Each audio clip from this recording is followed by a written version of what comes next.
የኦሮሚያ ክልል ፕሬዝዳንት አቶ ሽመልስ አብዲሳ ቀጣይ የክልሉ ርዕሰ መስተዳድር ሆነው አይቀጥሉም የሚሉ መረጃዎች እየተደመጡ ነው። በተቃራኒው የሚሰሙ መረጃዎችም አሉ። በሰፊው እናየዋለን።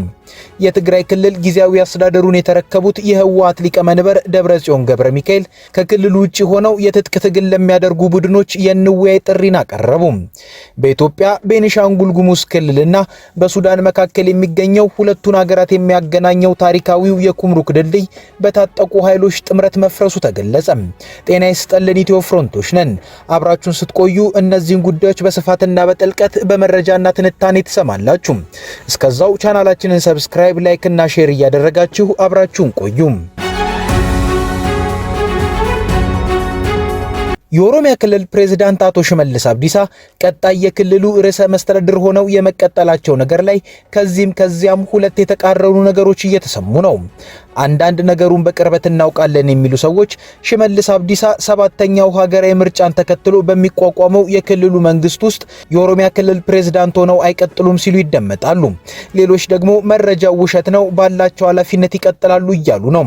ሽመልስ አብዲሳ ከኦሮሚያ ክልል ፕሬዝዳንትነታቸው ይነሳሉ የሚለውን መረጃ እናውቃለን የሚሉ ሰዎች ሰሞኑን የብልጽግና ፓርቲ ለሀገራዊ ምክክሩ ያቀረባቸውን አጀንዳዎች ተከትሎ ርዕሰ መስተዳድር ሽመልስ አብዲሳ እያንጸባረቋቸው ያሉ አቋሞችን በማሳያነት ያነሳሉ። እርግጥ እነዚህ ወገኖች እንደሚሉት ሽመልስ አብዲሳ በተገኙበት መድረክ ላይ የሚያደርጓቸው ንግግሮች ብልጽግና ፓርቲ ይዞታል ከተባለው አቋም ጋር በፍጹም የማይገናኝ ነው። ቢቢሲ ኦሮምኛ ከቀናት በፊት የብልጽግና ፓርቲ ምክር ቤት ከሌሎች ባለስልጣናት ጋር ሆኖ በአዳማ ከተማ ለ3 ቀናት ባደረገው ስብሰባ ላይ በአገሪቱ የፌዴራል ስርዓት የተቋቋሙት ክልሎች አከላለላቸው ለአገሪቱ አንድነት ስጋት መሆኑንና ይህንንም ህገ መንግስታዊ ለውጥ በማድረግ በቋንቋ ላይ የተመሰረተው የክልሎች አከላለል ወደ መልክዓ ምድርና ወደ ኢኮኖሚያዊ ትስስር እንዲሆን አቋም ይዟል። ይህንንም ተግባራዊ ለማድረግ መለወጥ ባለባቸው የህገ መንግስት ድንጋጌዎች ላይ የሀገራዊ ምክክር ውስጥ እንዲካተት አጀንዳን ይዟል። እንግዲህ ብልጽግና ፓርቲ የያዘው አቋም በሀገራዊ ምክክሩ ተመክሮበት አቋም ሲያዝ ኦሮሚያ፣ አማራ፣ ሶማሌ ወዘተ የተባሉ ከቋንቋና ማንነት ጋር ተጋምደው የተመሰረቱ ክልሎች አይኖሩም ማለት ነው። ይህንን ጉዳይ ቢቢሲ ኦሮምኛ የብልጽግናን ውይይት ከተሳተፉ ሰዎችም አረጋግጫለሁ ብሎ ዘግቧል። ታዲያ ብልጽግና ፓርቲ ይህን ከወሰነ የፓርቲው ከፍተኛ አደረጃጀት የሆነው የሥራ አስፈጻሚ ኮሚቴ የሆኑትና የኦሮሚያ ክልል ፕሬዝዳንት ሽመልስ አብዲሳ ከሰሞኑ ያደረጉት ንግግር ከዚህ የተቃረነ ይመስላል። ሽመልስ አብዲሳ የኦሮሚያ ክልል አስተዳደር የሥራ አፈጻጸም ግምገማን ባደረገበት መድረክ ላይ ኦሮሚያ ክልል ጠፍቶ ለማየት የሚመኙና ኦሮሚያ የሚለውን ቃል መስማት የማይፈልጉ አካላት አሉ በማለት ተናግረዋል። የምኞት በፍጹም ሊሳካ አይችልም፣ ይልቁንም ክልሉ ወደፊት እየተጠናከረ መሬት እየያዘና ውጤታማ እየሆነ ይሄዳል ሲሉም ተናግረዋል። ሽመልስ አብዲሳ በኦሮምኛ ያደረጉት የተባለው ንግግርም ተከታዩን ይመስላል። አም ነደዳ ሀዊ ጉዳን እንቀቡ ኦሮሚያ ዋን ጀደሙ አርጉ አቡዳ ከመርባ namni oromiyaa waan jedhamu arguu dhabu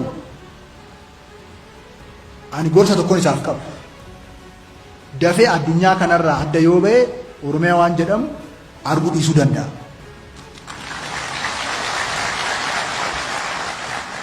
Kanaa alatti oromiyaan gana ijaaramaa cimaa lafa qabachaa bu'a qabeessa ta'a deema.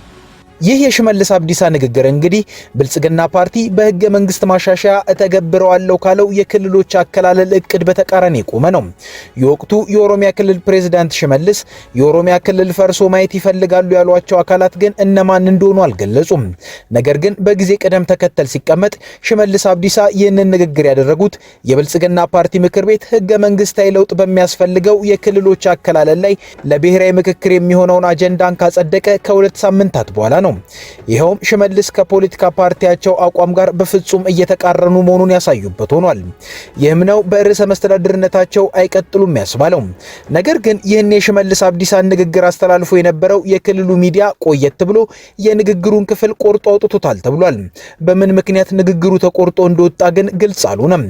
የኦሮሚያ ክልል ፕሬዝዳንት ሽመልስ አብዲሳ ከገዛ ፓርቲያቸው ጋር ችግር ውስጥ እየገቡ ነው፣ በስልጣናቸውም አይቀጥሉም ያስባለው ሌላ ጉዳይ በአዲስ አበባ ላይ የያዙት ያሉት አቋም ነው።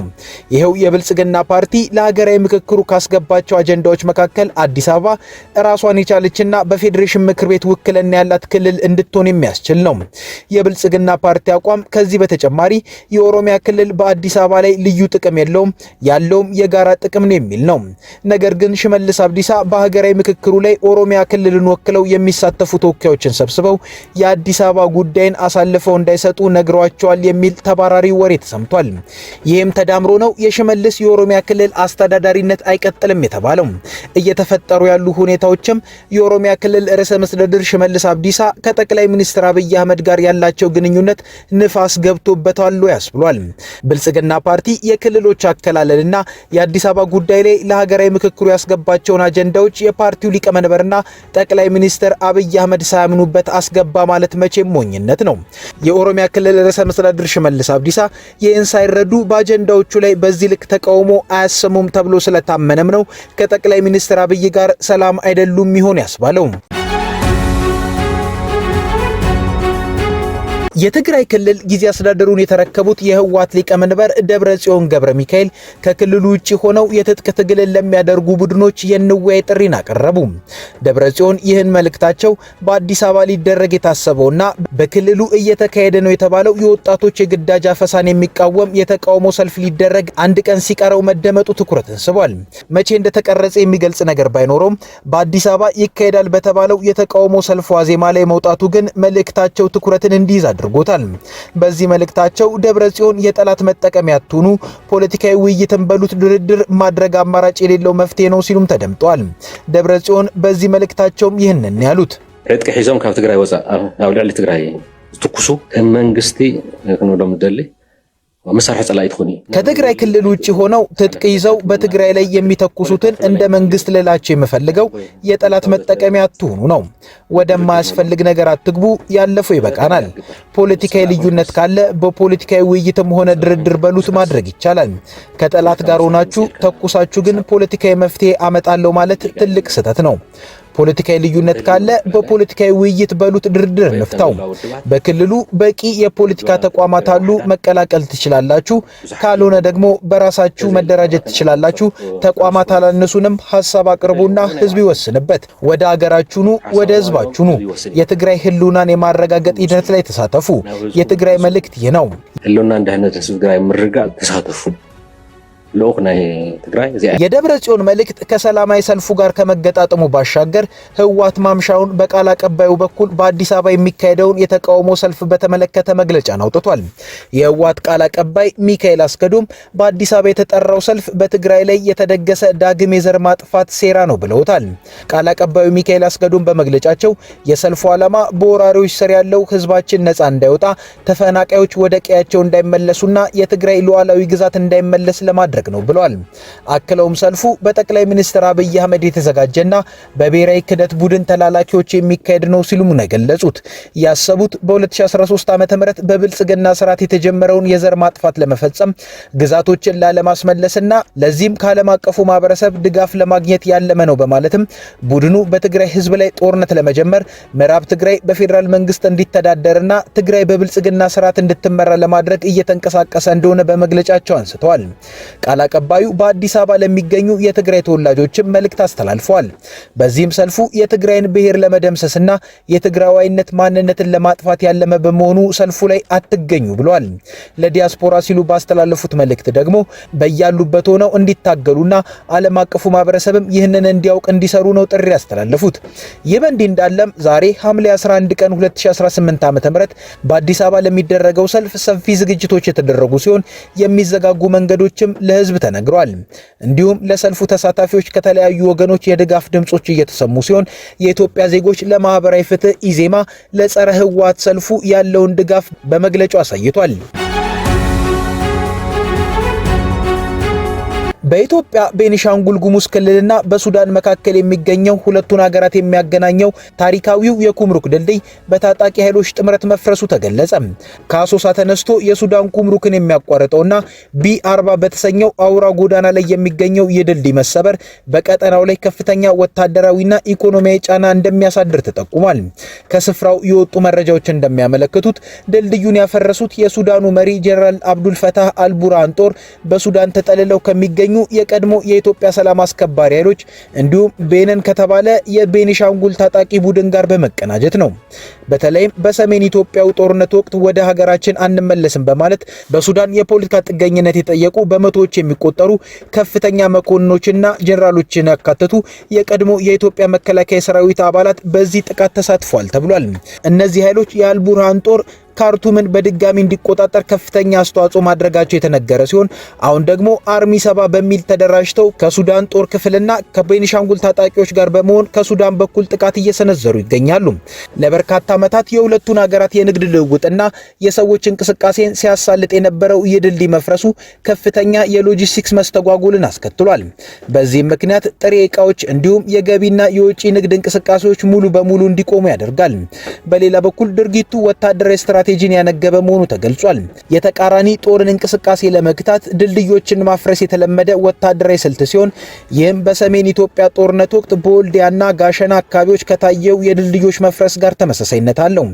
ይህ የድንበር ላይ ውጥረትና የድልድይ ማፍረስ እርምጃ እየተካሄደ ባለበት በትክክለኛው በዚህ ወቅት የሱዳን ሉዓላዊ ምክር ቤት ሊቀመንበር ጄኔራል አብዱል ፈታህ አልቡርሃን በኤርትራ አስመራ ድንገተኛ ጉብኝት እያደረጉ ይገኛሉ።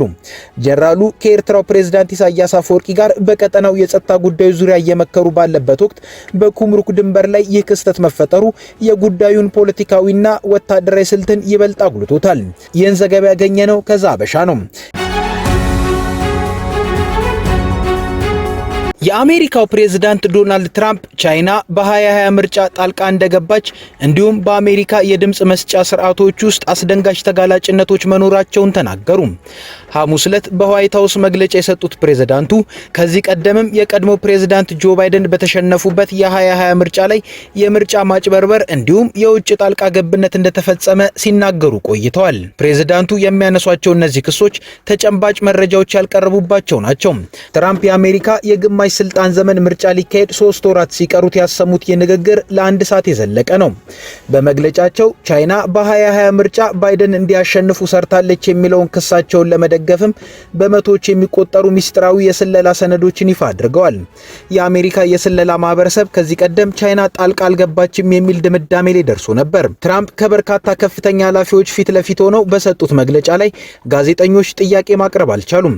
ፕሬዝዳንቱ ቻይና ግላዊ መረጃዎችን ጨምሮ የ220 ሚሊዮን መራጮችን ሰነዶች በህገ ወጥ መንገድ አግኝታለች ሲሉም ከሰዋል። በ18 ግዛቶች ውስጥ የሚገኝ የመራጮች መረጃ በቻይና ተገዝቷል፣ ተሰርቋል ወይንም ተመንትፏል፣ ሀክም ተደርጓል ያሉት ትራምፕ ማስጠንቀቂያውን የማሰማት ኃላፊነት የነበረባቸው አካላት ግን ስለ ጉዳዩ የደረሱበትን ለመንግስት ባለስልጣናት ወይም ለኮንግረሱ ይፋ አላደረጉም ሲሉ ከሰዋል። በተጨማሪም አሜሪካ የድምጽ መስጫ ማሽኖች እንደ ሩሲያ፣ ቻይናና ኢራን ላሉ የውጭ ጠላቶች ጣልቃ ገብነት በከፍተኛ መጠን የተጋለጡ መሆናቸውን ተናግረዋል።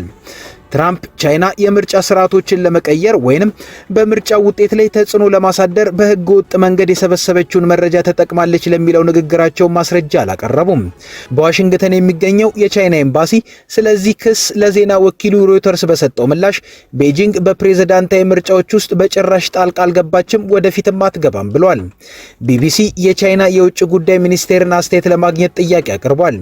ዴሞክራቶች በበኩላቸው ትራምፕ በመጪው ህዳር የሚካሄደውና በቀረው የስልጣን ዘመናቸው የኮንግረስ ቁጥጥር ማን እጅ ላይ ይወድቃል የሚለውን የሚወስነው የአጋማሽ ዘመን ምርጫ ላይ ጥርጣሬ ለመዝራት እየሞከሩ ነው ሲሉ ከሰዋል። ሴኔት ውስጥ ታዋቂ ዲሞክራት የሆኑት ቸክ ሹመር ከትራምፕ ንግግር በኋላ በማህበራዊ ገጻቸው ላይ ባጋሩት ጽሑፍ ግልጽ እንሁን፣ በአሜሪካ መራጮች መሪዎቻቸውን ይመርጣሉ እንጂ መሪዎች መራጮችን አይመርጡም ብለዋል።